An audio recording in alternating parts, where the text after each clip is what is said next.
Hi friends, నా dress చూసారు కదా ఎలా ముతకగా ఉందో, మాసిపోయినట్టు మసగుడ్డలా. మా ఆయన కూడా అదే అంటున్నారు. ఇలాంటి డ్రెస్సెస్ వేసుకొని ఇంట్లో తిరుగుతున్నావు, నీ డ్రెస్సుల కంటే బర్రెతోలు నయం ఇంకా బాగుంటుంది అని చెప్తున్నారండి. బొత్తిగా డ్రెస్ సెన్స్ లేదంటున్నారు మా ఆయన. నాకేమో బట్టలపై ఎక్కువగా డబ్బులు పెట్టాలనేది మాత్రం ఇంట్రెస్ట్ ఉండదండి. ఏదో ఉన్న దాంట్లో సర్దుకుందామని చూస్తాను. కాకపోతే ఆయన పోరు పడలేక 2 డ్రెస్సెస్ తీసుకున్నానండి లో బడ్జెట్లో. ఇప్పుడు ఒకటి చూపిస్తాను, మీరు చూడండి ఫ్రెండ్స్. ఇక్కడ చూడండి, ఇదే డ్రెస్ అండి నేను ఫ్లిప్కార్ట్లో తీసుకున్నాను. 3 పీస్ కుర్తీ 400 అలా పడిందండి. 400 చేంజ్ అలా పడింది. బాగుంది కదా, కలర్ అయితే నాకు నచ్చింది. ఇలా సింపుల్గా ఉంది, నాకు ఇలా ఉంటేనే చాలా నచ్చుతాయి. ఈ బుట్టాలు మాత్రం నేను మీషోలో తీసుకున్నాను. ఈ డ్రెస్కి వైట్ కలర్ బాగుంటాయని నేను పెట్టుకున్నానండి.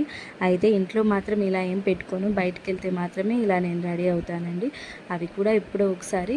చూడండి ఫ్రెండ్స్, బాగుందా? మా ఆయన కూడా పర్లేదు, ఓకే ఇప్పుడు అనేసి ఒక నవ్వు నవ్వారండి. మీకు కూడా నచ్చితే లైక్ చేయండి, షేర్ చేయండి, సబ్స్క్రైబ్ చేయండి ఫ్రెండ్స్. ప్లీజ్